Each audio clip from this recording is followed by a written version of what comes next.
Welcome to Unlapped. Unlapped is presented by Oracle. Right now, Oracle is offering to cut your current cloud bill in half if you move over to OCI. See if your company qualifies at oracle.com/unlapped. Welcome, everyone. Katie George sitting in for Nicole Briscoe, Nate Saunders, Laurence Edmondson, as always.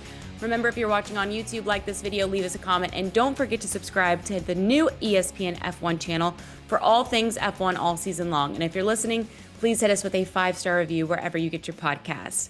Guys, so good to see you. And you, Casey. Welcome back. Great. Thank you. I appreciate it. Nate, how was Belgium? Did you stay dry? Did you forget your raincoat? No, I took my raincoat, but I did still get soaked, just because that's what Belgium's like. I actually didn't take my coat out onto the grid because I was like, oh, I don't think it's going to rain, and then it rained the moment the cars came to the grid, so I just I left fairly early. But yeah, Belgium's great. I mean, Belgium's a weird one because iconic circuit. Like you have this great view when you're at the media center, like just outside, kind of you can see Eau Rouge and the grandstands and everything. The logistics around getting there is a bit of a nightmare, but actually once you're in the paddock, it's just a great place to be. And yeah, I good fun. Obviously there was a lot of stuff going on in the paddock as well this weekend, so it felt like it felt like one I was there was always something to chase or something kind of going on, which was quite nice. I always worry for you when Laz isn't palling around with you when you're out in the wild by yourself. Yeah, I know. I think a lot of people do, but I don't think I get up to anything particularly out of the ordinary without Laz. I think I was quite dedicated. We were just saying before this, I was getting up quite early to drive from Aachen to Spa. I was usually up at 7 and in the car by half 7, which, usually if you're in a city, it's harder to do because there's a cafe nearby, you can get a coffee. This one, I was just like, get in the car, drive straight away. So Yeah, I think it's probably worse when Nate and I are both there because there's a temptation to have a beer in the evening, which yeah, then might be down slightly the next morning. So probably flying solo is no bad thing for us. But there yeah, were it's definitely important for evenings Nate at the to be there. hotel bar that I skipped because Lawrence wasn't there. I went straight to bed. So I think it did help out in the long run. I love it. All right, well, let's start with the questions our producers set up for us this week. Max Verstappen can no longer trigger his contract exit clause, and Helmut Marko says that he's staying at Red Bull. Obviously, there was some Mercedes rumors. Laz, was there those rumors? Would you think overblown? Was the Horner departure key in this? I think that the Mercedes pursuit of Max Verstappen is ongoing and it will continue into next year. And I think we'll be back doing the podcast around the same time of year, but I think we'll be talking very seriously about where Max is, unless we know already, unless he's already jumped ship. But of course, the clause in the contract was that if he was outside the top 3 going into the summer break, then he had the ability to explore other options. And at the moment, he is in 3rd place and he is 28 points clear of George Russell, the Mercedes driver and the guy that he may have replaced, going into the final race before the summer break. And of course, you only get 25 points for a race win. So it's mathematically impossible for George Russell to go past Max in the championship. And so that's where we are. And of course, any contract can be bought out and so on. But I felt like this for a while, that it makes a lot of sense for Max to stay at Red Bull in 2026, see the lay of the land. I mean, he's still going to be in one of the top teams. He'll be able to see what Red Bull have done with this brand new power unit they built themselves, but then also compare that to what everybody else has done. So he's actually going to be in a better position this time next year, picking and choosing where he goes. And from a Mercedes point of view as well, I think, they would have had to pay Max a huge amount at the moment because Max is the star in Formula One. He will be next year as well, but they don't have that guarantee yet that they're going to have this competitive car. If they get to next year and they have it, it's going to be a lot easier to convince Max to move away from an underperforming Red Bull. So that's my view of it, but I wasn't in Belgium. I mean, Nate, I'm sure there was lots of talk going on about Christian leaving, Max staying, leaving, all the rest of it over the weekend. Yeah, there was. I mean, that was a good summary, to be honest. I agree with all of that. And that was kind of what was interesting about being in the paddock was obviously it was the first ever time I've been at a race that Christian Horner was not at Red Bull. And that was the case for a lot of people in Formula One who have started working since 2005. So going into Red Bull, that was definitely telling. That was noticeable. I mean, from the very, very beginning, when I walked in, and Jos Verstappen was right at the bar there. That's at the front of the hospitality where you get a great cup of coffee there, and he had a big grin on his face. It was like a guy who was trying not to smile too much, but was smiling, a lot, like a guy that's just won Game of Thrones. And Helmut Marko stood not too far away from him, holding court with a lot of Dutch journalists, who were getting updates and stuff like that. And the question to Max was twofold on Thursday. Was A, how much did you know about Christian leaving? Have you spoken to him? But then B, does it change your mind kind of going forward? And he said, and I think, Laurence and I both made this point before, a fast car is more likely to keep Max Verstappen longer term than who's in charge. And from what I understand, this is what's quite interesting about it is it does sound like Christian has had quite a lot of messages from Max since he got fired, supportive messages. I think that a lot of people hear that Jos Verstappen and Christian Horner didn't get on and somehow equate that maybe means that Max didn't get on. I think Max and him actually had a very good relationship. I think he referred to Christian Horner as second family when we spoke to him on Thursday. And there's a lot of people in Red Bull who tell you that, Christian Horner played a really key role in Verstappen's kind of coming of age. He joined the team at 18 years old. He's been there through through all of his kind of rough moments, and Horner was the guy there to kind of lead him through that. So that was quite interesting. And I think that the extra year that Laurence mentions, the other benefit, not just of being able to see who's where in terms of the pecking order, but he's also going to be able to see what Red Bull looks like under Laurent Mekies in a year from now. The feeling I got, I mean, everybody I spoke to in the paddock, it was kind of everyone was asking, how much did Marco and Jos Verstappen kind of put the knife into Christian. They haven't really addressed the actual reasons why. You can kind of put two and two together. There's lots of twos to put together. That's the problem that Red Bull had, by not addressing it. But what you could tell was that a lot of the atmosphere and the kind of the tension that's been there over the past kind of 18 months, especially, had gone. The before when Christian and Jos had been together, there was always kind of an atmosphere. You knew that the two didn't get on.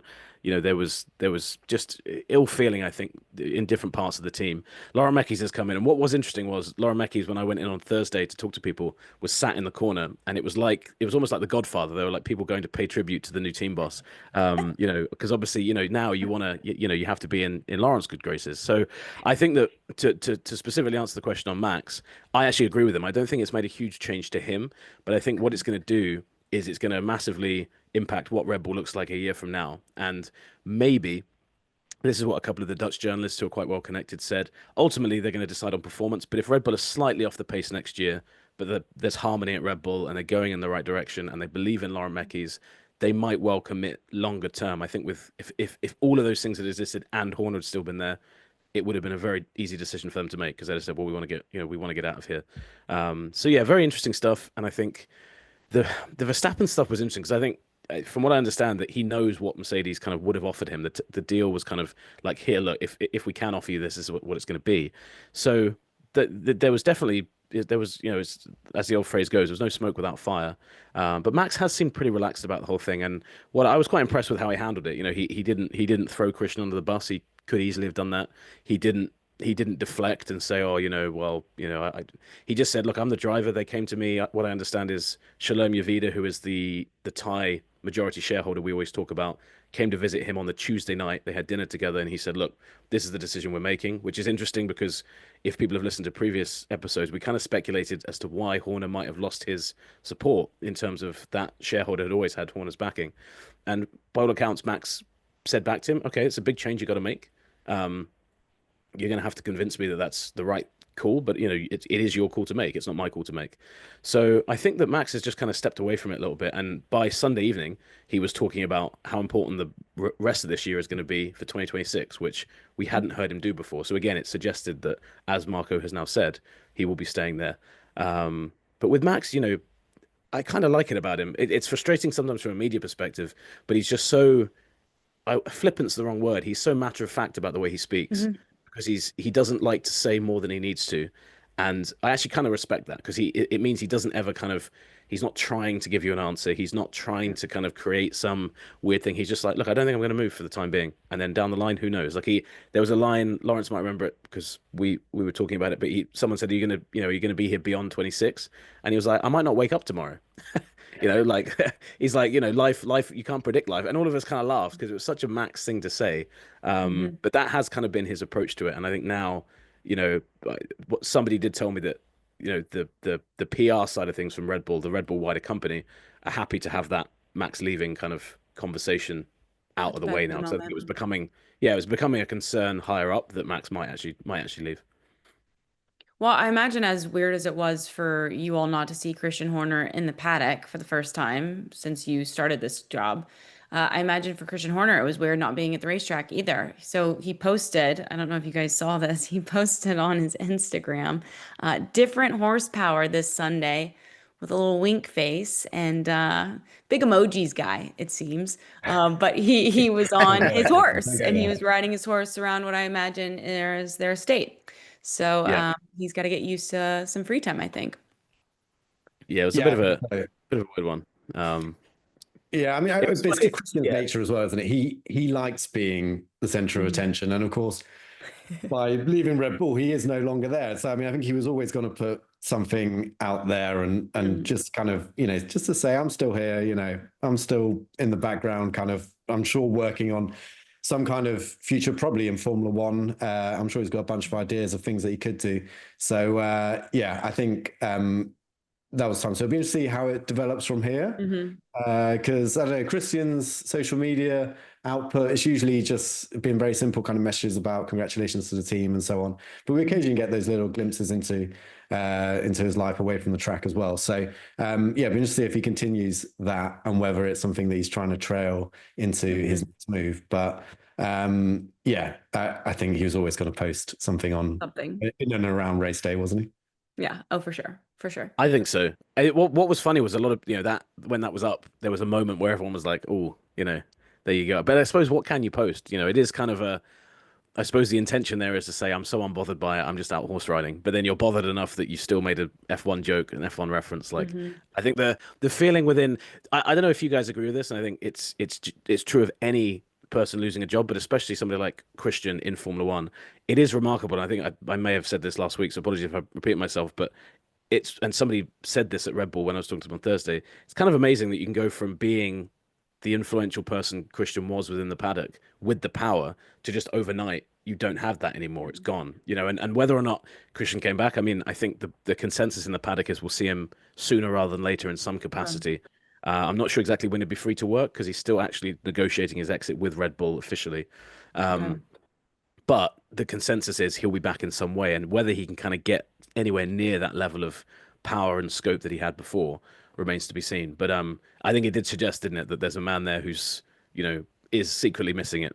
And, Sure. is obviously, I'd love to know if he sat and watched it, because obviously it was a good Saturday for Red Bull with the sprint race win, and then obviously, I mean, Sunday was I guess an average race, but he still had to watch Laurent Mekies after the race being interviewed, and must just be very weird for him to sit through all of that, I imagine. Yeah, I think it would be a shock to the system, right? When you're so used to the day to day of doing the job and the power that comes with it, right? And then that stops cold turkey. But we all know that he obviously, I don't want to say that he seeks out powerful positions, but I think Laz put it bluntly. He likes being in the mix, he likes being in the spotlight. And so I foresee him getting back in some kind of role where he feels that he's needed.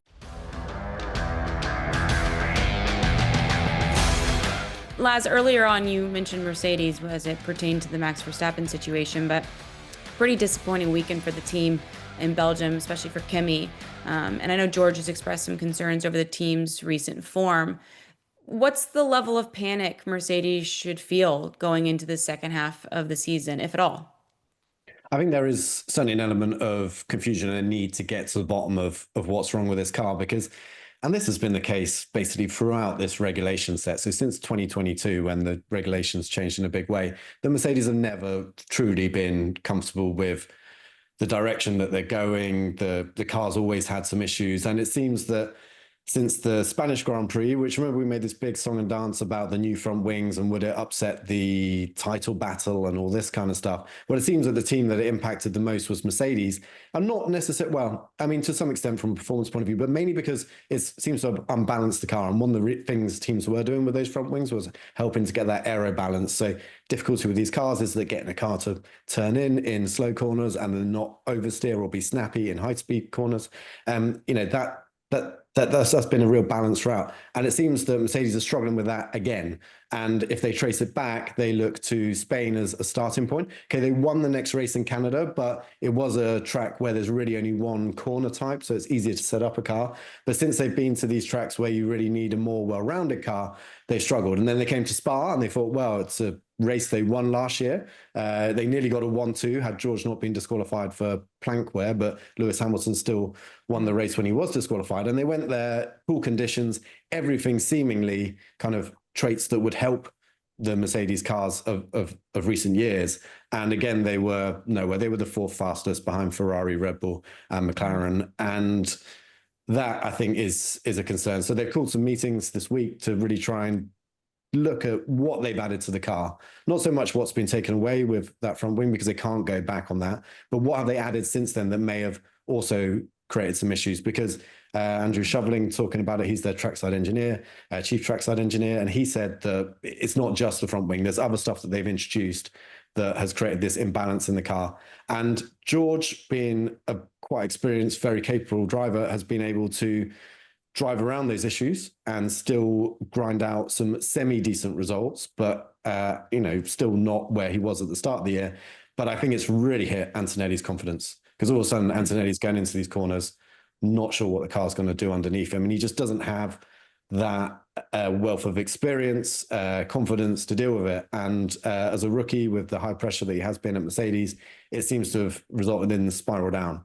And that's a bit of a concern, because we know Antonelli is very capable. If we look back to Miami, that pole position for the sprint race was mighty impressive.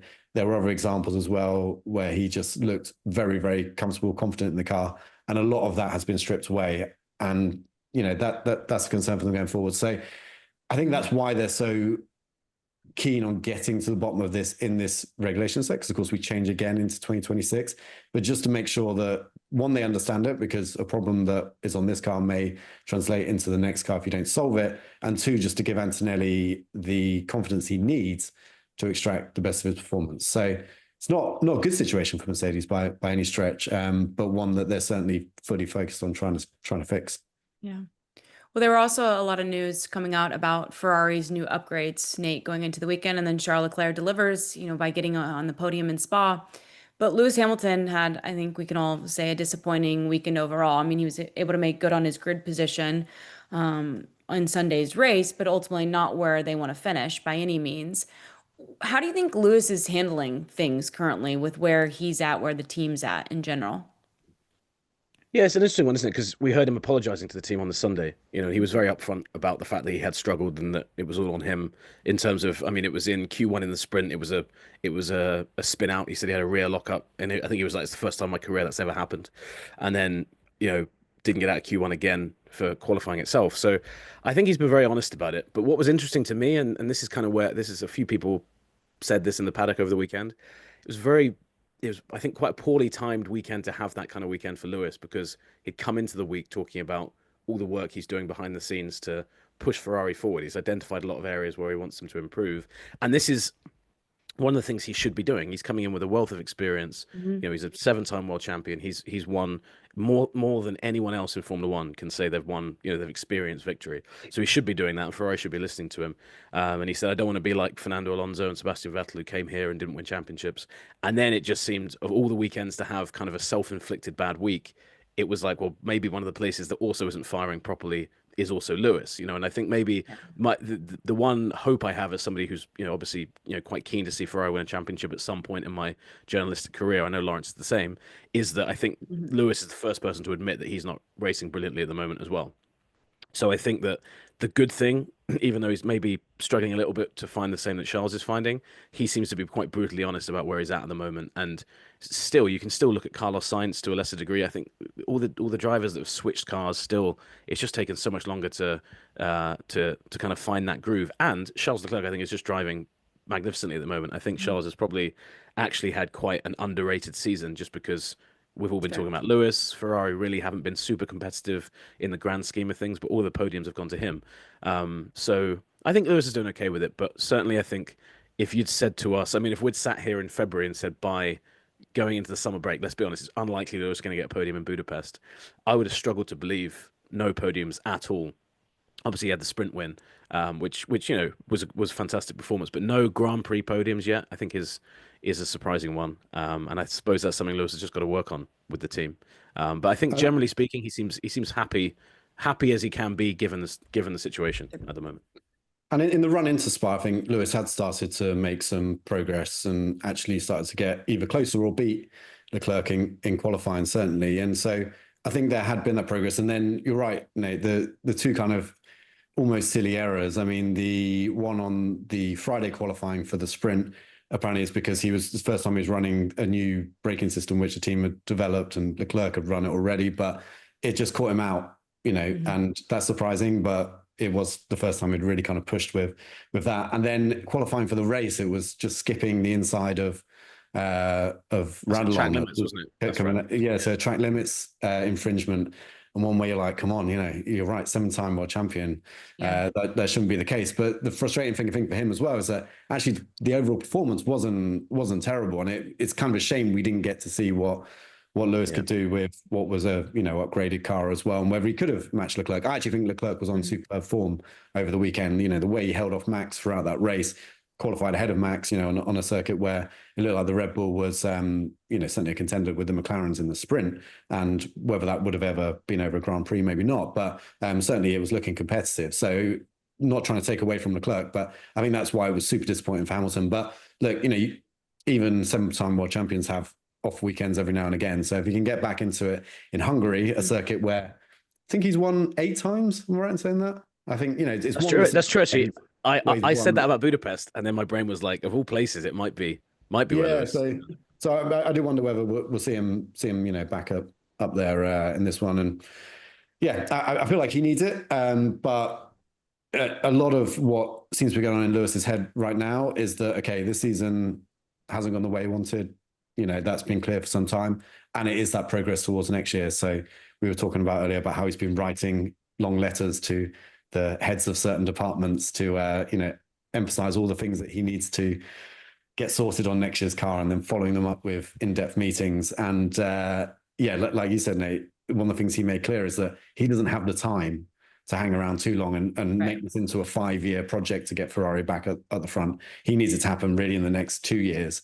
And so he's doing everything he can behind the scenes to make that happen. It'll be interesting to see whether he does. And then, of course, if Ferrari do make improvements, whether it's him or Leclerc who really benefit from it with a championship. I'd love to see his handwriting. I feel like he'd have great penmanship. Maybe not as good as George Russell. I don't know. Who has the best penmanship on the grid? That would be interesting for us to judge. Great use of penmanship, first of all, I want to say. I think Lewis How is English. I think he's got a nice wooden desk with like a nice calligraphy set, and he's like writing at like, he's a knight of the realm after all, he is a servant. So he has to write, in that style. What do you think? What is he sending? Handwritten notes? Is it Pages Doc? Is there Excel spreadsheets because I still to this day can't format an Excel spreadsheet. I've never needed to. I'm not sure if Lewis would be able to either. But is he sending over like? I don't know. Is he a notes guy on his phone? Maybe a notes guy. Laz, what do you think? Well, I don't know. Maybe notes to someone to then turn into a more formal document. Maybe he has someone there willing to help him out, personal assistant. We're also discounting the biggest one. Maybe he's just putting it all through ChatGPT, and then that's being sent over to whoever needs to do that. That's also an option as well. He would be ahead of his times. What should I say to Ferrari to make them quicker? And you get like a long answer from ChatGPT. We should do that for one of the summer break episodes. Just type in prompts into how to make these teams more efficient and better on track, and just see what ChatGPT or OpenAI says. That would be great. Yeah, imagine. book it, Quentin. Last producer question for you guys. What were your thoughts on how McLaren handled both drivers and Spa, and did their tire strategy seem to favor Lando? I don't think it favored Lando at all. I mean, Lando lost out because Oscar got to pit first, and then there was a choice, and they gave Lando very much the choice over the team radio. We heard it. Do you want to follow Oscar into the pits? And that would have mean taking medium tires because everyone thought the medium tire was the correct tire to go onto. And those were the tires that were ready from Lando's selection. Or you can stay out and then we can switch it around hard and you can just have a go at doing something different. And I think quite rightly, he took the different approach because it's very hard to beat your teammate. And, when you're on the same tires, in the same car, in the same conditions, to not only catch them, but then overtake them. That's incredibly difficult. So I think he did the right thing to try something different. And it's good to see that McLaren are willing to let their drivers do that within that situation. I don't think Oscar was particularly upset about it afterwards. If anything, Oscar just proved how calm under pressure he is. There were times when Lando was chipping away, but Oscar never really looked fully under threat. And really, what it all came down to was that mega move by Oscar on the first racing lap through Eau Rouge up through Radlon. I went back and looked at the telemetry. There's this website that shows you the telemetry of what every driver's doing at any point in the race. And you could see that Lando gave a little lift of the throttle as he came up through Radlon, just a little confidence lift. Unsurprising given the conditions, how wet it was and all the rest of it. But Oscar just stayed flat. And then within, I don't know, maybe 100 meters after that, Oscar was right alongside Lando and finding his way past. So mega race by Oscar. I just think he had the edge throughout, and McLaren did the right thing by saying, giving the drivers the option, if you want to do a different strategy, go for it. And I hope that we continue to see that, because it will result in a more exciting title battle and more exciting individual races as well. Tell me you're a nerd without telling me you're a nerd. Not you check the telemetry. A whole podcast of Lance talking about the telemetry would be great. Just on that, have to do a YouTube one where I can get them all up on the screen. If anyone's interested, it's called F1 Tempo. It's the guy that runs it. You can buy him a coffee. I advise doing that, because wherever he gets information from, and it all is legit, because I've kind of cross-checked it with certain of course you have official timings and so on. It's remarkable. It gives you a lot of information into what the drivers are doing, and especially when you're looking at qualifying laps, where drivers gaining and where they're losing. So crucial tool for anyone super keen on the nerdy side of Formula One. There you go. Just on the I didn't want to take it away from F1 Tempo chat, because there's I can see Laurence is excited about it. But just to add to the McLaren thing, I had a really interesting conversation. I went for coffee with a friend at McLaren on Saturday, and I was just asking. I was like, obviously you guys are letting the drivers race, but like, this was somebody who's been at the team long enough that they actually worked with Lando, and they've always worked closely with Lando since he came in. But have obviously Oscar's been there for 3 years now, has a really good relationship with both of them. And I said, like, do you even want one of them to win over the other? And he said, this is the thing all of us kind of talk about, is genuinely we want, because McLaren are very conscious of the fact now. I think a lot of people have started to realize that at some point this year, they're going to be celebrating one of their drivers winning the Drivers' Championship, and the other one is going to be stood there having been beaten to that championship. And so what this person said was, he said, all I want is at the end of that for all of us to know in our heart of hearts that we gave them the best chance to win equally, and that one of them beat the other on merit. It wasn't that we stepped in and said, right, you guys can't race now. If they do collide on track, that's on them. That's something that happens if one of them massively drops off. And I think you can see that in the way McLaren are kind of operating. And I think they're able to do that in the safety of knowing the constructors is probably theirs again this year as well, barring some insane turnaround after the summer break. And I'm really enjoying it. I think they're letting not just the drivers race, but I think you could see Andrea Stella let both sides of the pit wall kind of make their own calls as well. When we saw Will Joseph make the call that Laurence mentioned about coming in for the different tire. So I'm really enjoying it. And I know that there's not quite the tension between Lando and Piastri that we maybe need for a really exciting championship. You kind of want them to be at each other's throats. This person said to me, I'm not sure that's going to actually be the case, because they're two quite conflict averse people, in the sense of, it's not like they're not Max and Lewis. They don't kind of thrive in that setting in the same way. But and also they're so indebted to the team that they don't really want to do that. And curiously as well, with a regulation change coming up, but I think what this person said, and apparently both have said it, I think both have kind of hinted at it in the media as well. Both of them understand that this isn't the only chance McLaren's going to have to win the championship. They obviously, you can't predict fully, but McLaren are a really good spot next year. Mercedes engine, they've got, Zach Brown and Andrea Stella have built a great team there. So I think both of them know if they don't win this season, there should be another chance. You never know for sure, but it feels like that shows a confident team. It might not be the case, but both of them kind of have this belief of like, we're part of a dynasty that's building here, that we should at least be competitive next season, which I thought was quite interesting to hear. But I know that after every time one of the drivers beats the other, all the McLaren fans who have obviously picked a camp are like, the team are actively trying to stop Lando winning or they're actively trying to stop Oscar winning. And it's just really not the case. They obviously, they're just like, we just want them to win fairly. And we want at the end of the year to be able to look them both in the eye and say, like, well done and commiserations without feeling like the team let them down in some way at the end, which I think is great. What a luxury that must be as a team and a team principal to just say both drivers are in such great form and our car is in such a great place that let's just let the chips fall where they may and whoever Yeah. wins wins, and then you can look to the future and possibly get the other driver who misses out this year on a title, possibly a title down the road. Like that just has to be such a great place to be in overall as a team.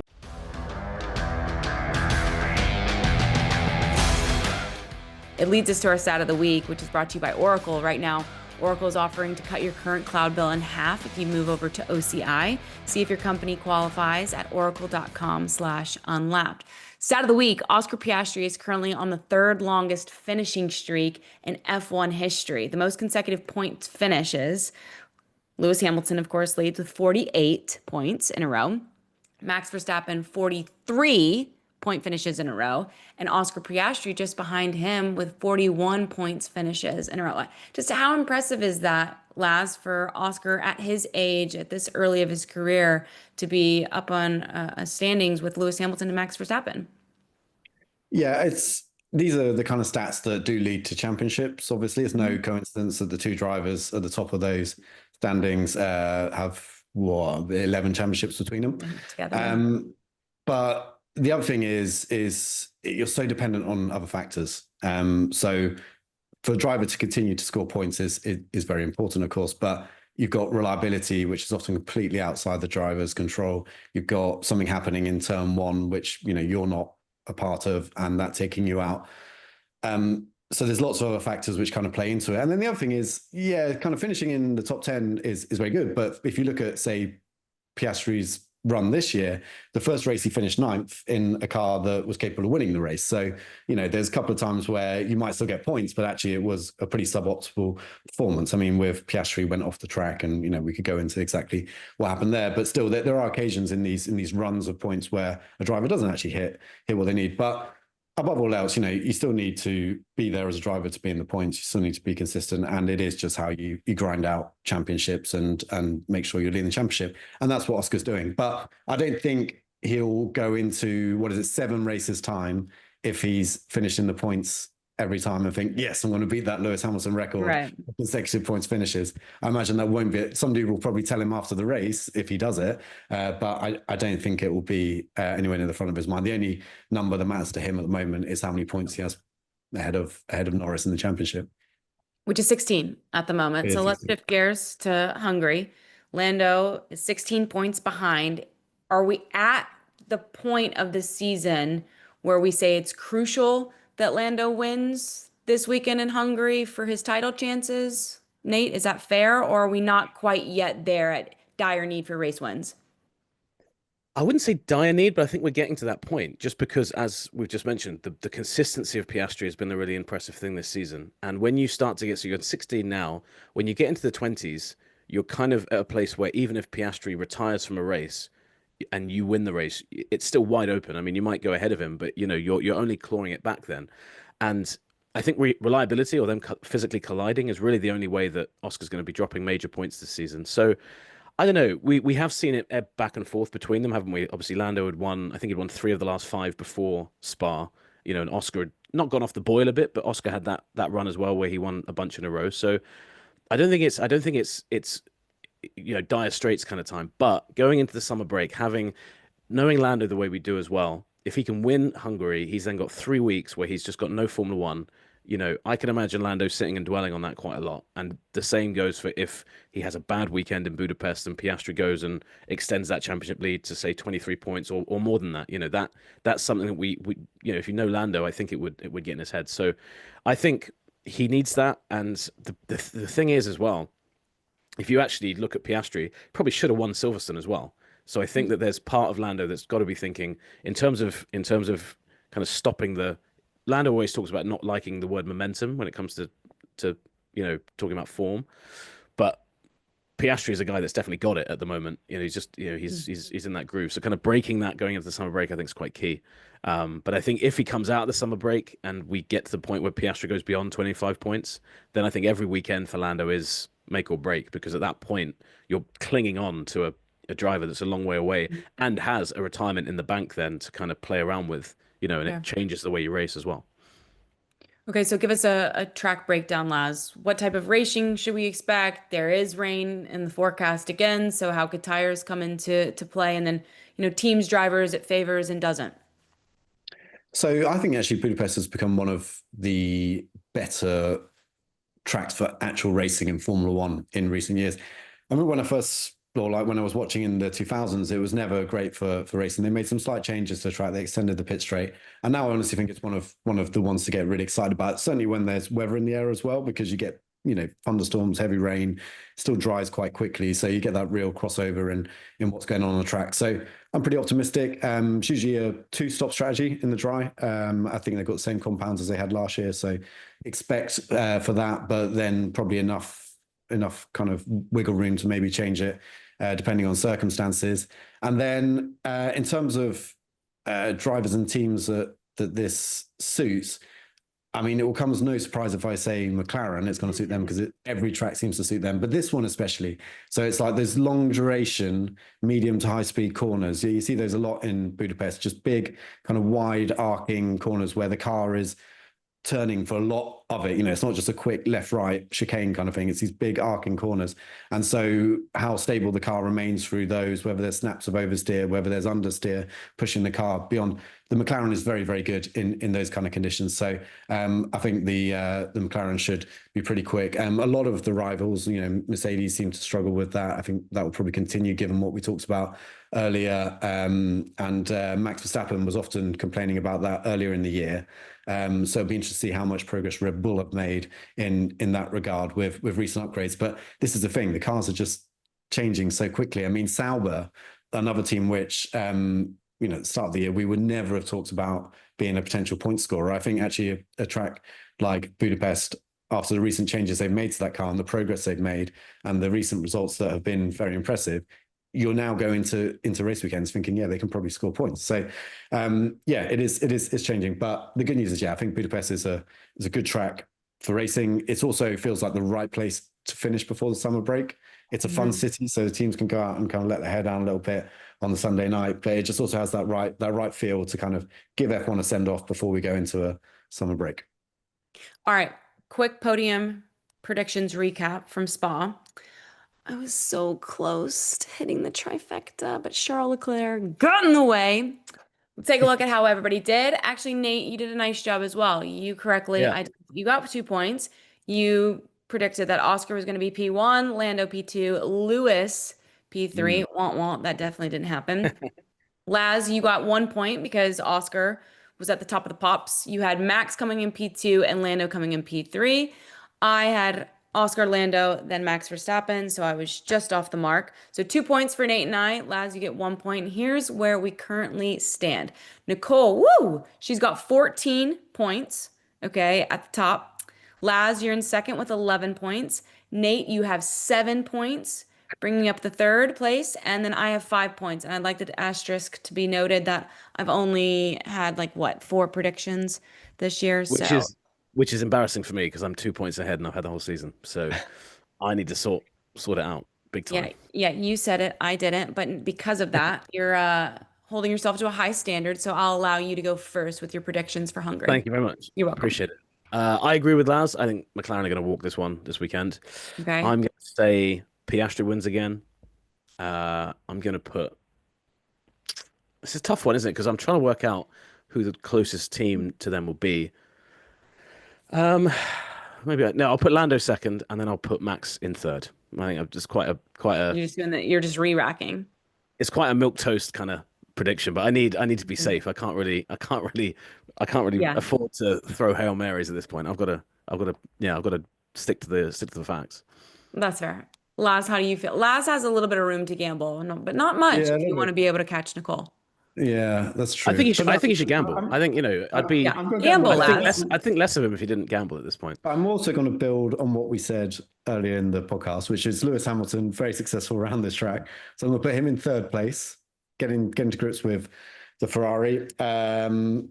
Oscar Piastri in second place and Lando Norris in first, mainly because I want to see, a more exciting second half of the year. I don't want to see Nate's prediction come true that Lando dwells on more points lost to Oscar and then we go into second half season with it all looking predictable.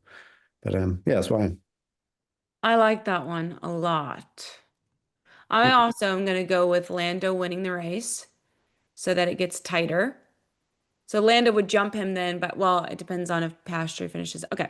Anyways, we're not going to do hypothetical math on here because then we'll be here for forever because I can't do fast math. All right. Lando P1.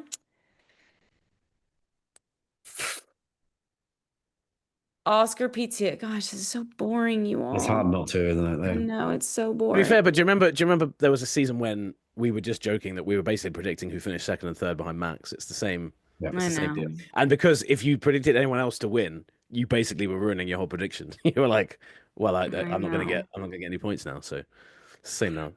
Okay, I'm gonna go Lando, Oscar, and then I'm gonna put Charles back up there. Yeah. Nice. Yeah, I don't know. We'll see. We'll see. Okay, so we've got some work to do, but have so much fun, Laz. You'll be on the ground in Hungary. You've got the week off, Nate. I am. Yeah, I'm going down to Plymouth for a stag do, a bachelor party. God, you as go our on American. stag nights. Yeah. And then the wedding's in 2 weeks, so we're under strict orders to keep the stag in a good, healthy, respectable condition. So we'll see if we manage to. Generally, and then this is me digressing. Generally speaking, our stag nights pretty close to the actual wedding date. Like in America, you have bachelorette and bachelor parties like months in advance before the actual wedding, which I don't know if that's the best setup. I mean, that's the safe way to do it. Yeah, I've been on some that have been months away. This is actually a very close. It's a very risky one to be doing 2 weeks out. I mean, that was what we all talked about in the group, but it was because so many of us couldn't do certain times. So I think the bride is worried what state he's going to be in, whether he's going to have a black eye or broken arm or something. Sure. But we'll see. Certainly not the intention, but we'll see what happens. Nice of them to do it over summer break for the wedding, so that you're not missing anything. As always, thank you both for your analysis. We appreciate it so much. And thank you for all of you who watched and listened. Remember that you can leave us a comment and hit us with a like button. Don't forget to subscribe to ESPN F1 for more F1 content. And if you're listening, hit us with a 5-star review wherever you get your podcast. Unlapped, of course, is presented by Oracle. Right now, Oracle is offering to cut your current cloud bill in half if you move to OCI. See if your company qualifies at oracle.com/unlapped. Cheers, guys.